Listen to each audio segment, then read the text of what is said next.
Kaya nga alam nyo mga kababayan, mas merong nakakaunawa dyan.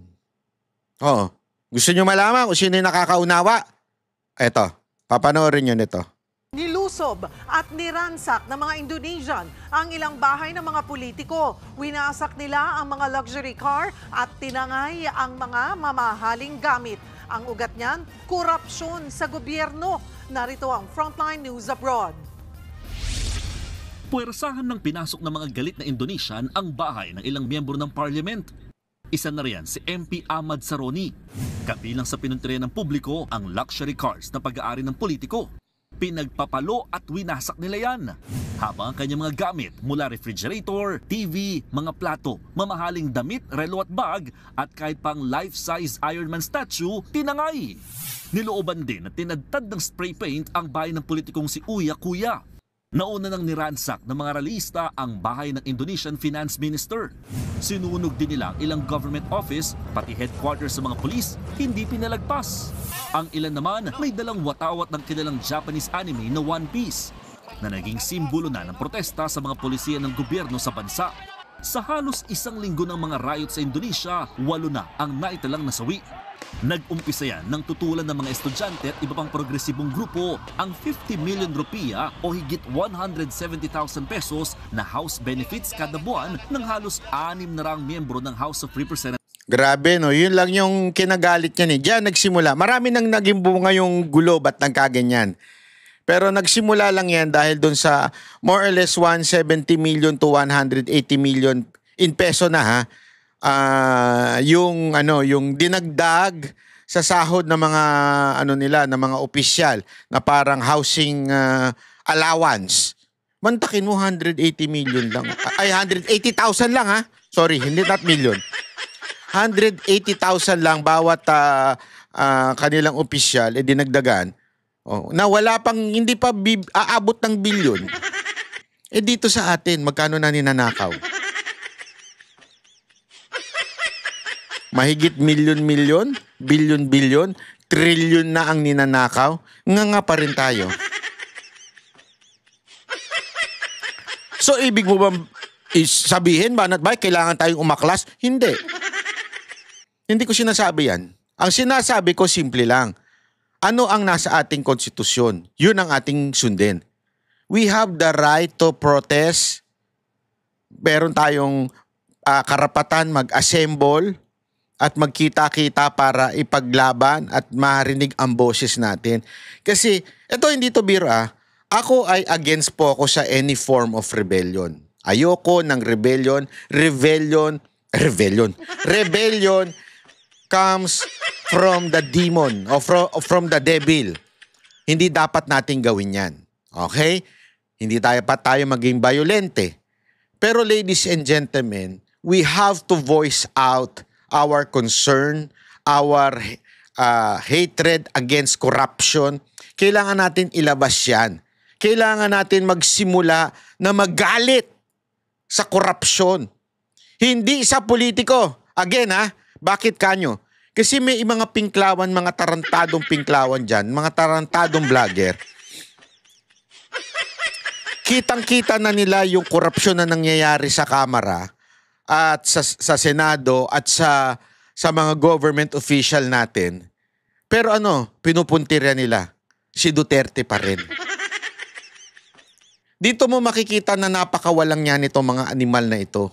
Kesa na sana magsama-sama tayo, let's unite against corruption. Putang ina ninyo, si Duterte pa rin na may kasalanan sa inyo. Kaya walang nangyayari sa bayan natin Ultimong problema natin, corruption, anything. Si Duterte lang ang nasa mata ninyo.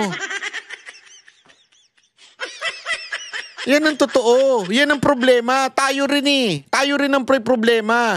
At tayo, again hindi ko sinisisi si Marcos dahil kasalanan o dahil anti-Marcos lang ako, pro-Duterte ako. Hindi. Kasi siya yung nakaupo ngayon. Siya dapat ang sumusolusyon nito. Kung nakaupo si Duterte ngayon, magagalit din ako. Bakit pa pinababayaan niya ito? Nagkataon, hindi siya nakaupo. Si Marcos lang. So dapat si Marcos ang sisihin. Kung sino yung nakaupo na hindi masolusyonan ng problema sa korupsyon, siya dapat ang sisihin. Hindi dahil sa anti-Marcos lang ako, pro-Duterte lang ako. Hindi ganun. Kahit sino pa yan nakaupo. Bakit ako nagagalit sa speaker? Siya rin yung nakaupo eh.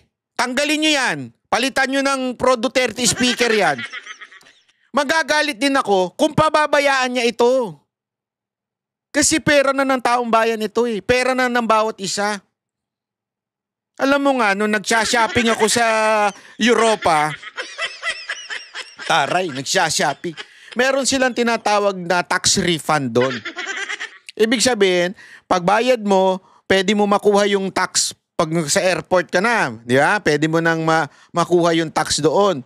Sa loob-loob ko, bakit sa atin parang walang ganun? Hindi totoo, parang walang ganon, di ba? Kasi parang sinasabi natin na parang hindi natin nararamdaman, di ba? Hindi ho totoo yun. Pag iisipin mo na mabuti, nagbabayad tayo ng tax sa bawat bili natin. Hindi lang tayo sanay doon sa magkano na ba tax niyan. Kasi sa ibang bansa, nakaseparate yung computation ng real amount and the tax. Nakaseparate. Sa atin, kasama na. So hindi lang natin napapansin pero lahat ng binibili natin may tax yan. Kaya nagmamahal yung iba dahil di sa mga tax. Tapos sa sahod natin, matik na yan. May bawas na sa tax. Sa bawat transaksyon, may bawas yan sa tax. And ladies and gentlemen, yan po ang ninanakaw ng mga opisyal natin. Pero bakit ito mga taga-Indonesia? Maliit na bagay lang yung kanilang ikinagagalit. Pero ganyan na kanilang reaction. Tayo, bilyon-bilyon na, nga. Tangina pa yung mga pinklawan. Ang target lang si VP Sara Duterte. Nakita na, hindi, una-una wala nga siya sa executive branch. Wala siyang ano doon eh. Wala siyang silbi doon, hindi siya makikita doon. Paano siya kikita doon? Hindi siya congressman, di ba? And yet, ang pinipilit nyo pa rin palabasin, Duterte may kasalanan sa lahat na to. Kung hindi naman din kayo mga tarantado, no? Mga pinklawan. Kaya walang nangyari sa bahay natin dahil sa inyo, mga hayop kayong hipokrito kayo. Bakit hindi ninyo sisihin ng kamera? Hindi ko magets. Ang pinupuntiryan nila ngayon si Chis Escudero. Ang mga gunggong din talaga ito mga ito, no? Alam ng lahat ng mga mambabatas yan. Ang Senado, hindi sila ang final na nag-a-approve dyan. Alam yan. Si Tiangco na nga nagsabi. Walang saysay lahat siya. Small committee lang ang nagdidesisyon dyan eh. Di ba? Ngayon gusto ipatawag. Pinagtatanggol ng mga congressman. Bakit walang umiimik ng mga pinklawan? Bakit walang umiimik sa inyo? No, ay yung mga aktivistang ulol, mga komunistang terorista. Ba't di kayo nagsasalita? Pinagtatakpan na oh. Nakinabang din kayo. Yan ang problema. Yung corruption, hindi lang sa government official, pati dun sa mga tao na corrupt na. To the core. Buti pa itong Indonesia. Again, I am not encouraging na magrebelde tayo. Ayoko niyan. But at least iparamdam naman natin yung galit lang natin sa gobyernong ito in a very peaceful way na protected under our constitution. We can gather and say our grievances against this government without rebelling, without taking arms. I'm against it. Taking arms and rebellion, I'm against it. Pero at least magsimula naman na tayo magprotesta, magalit. Kung may kakayanan lang ako mag-gather, wala lang kasi akong friends. Wala lang, honestly, wala lang kasi po akong grupo. Ang grupo ko lang yung banateros ng ang inatupag ko hindi kumain ng kumain, magpataba. Sama na ugali mo banat ba? Hindi, totoo naman eh. Hilig kumain eh. Di ba? Sana lang magising na tayo mga Pilipino. Aantayin pa ba natin na maubos talaga? Mamatay ng bawat isa sa atin hanggang kumilos tayo? Hindi yun ang problema. Alam mo ang problema kasi hanggang walang namamatay sa Pilipinas? Para bagang immune na tayo masyado na tayong immune sa kalokohan, immune na tayo sa korupsyon. Hanggang kailan? Hanggang kailan tayo magpapaka-immune sa korupsyon? Okay lang sa inyo yan? Naghihirap tayo, tapos yung mga opisyal natin, gala lang ng gala, ang daming pera. Di ba? Payag kayo doon? Ako hindi. Kami ang boses ng masa, hindi natatakot. Katotohanan lang, di kami nalulunod.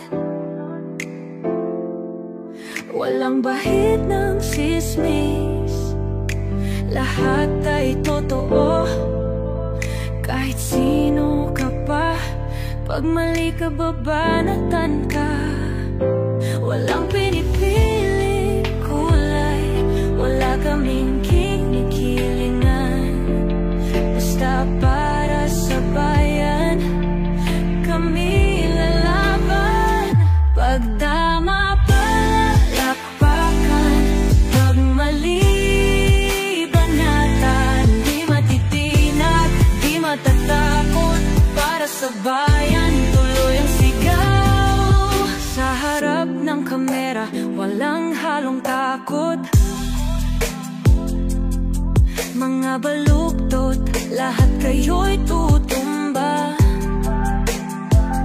Ang hustisya at totoo, yun lang ang mahalaga.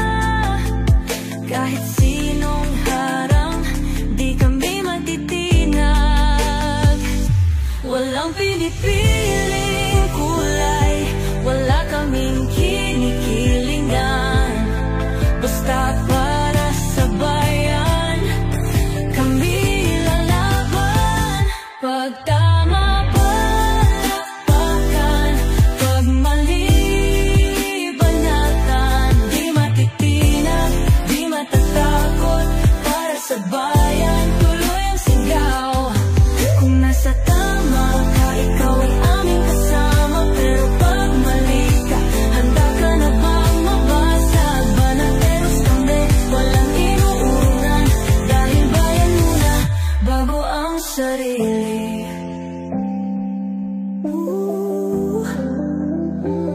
Bago ang sarili.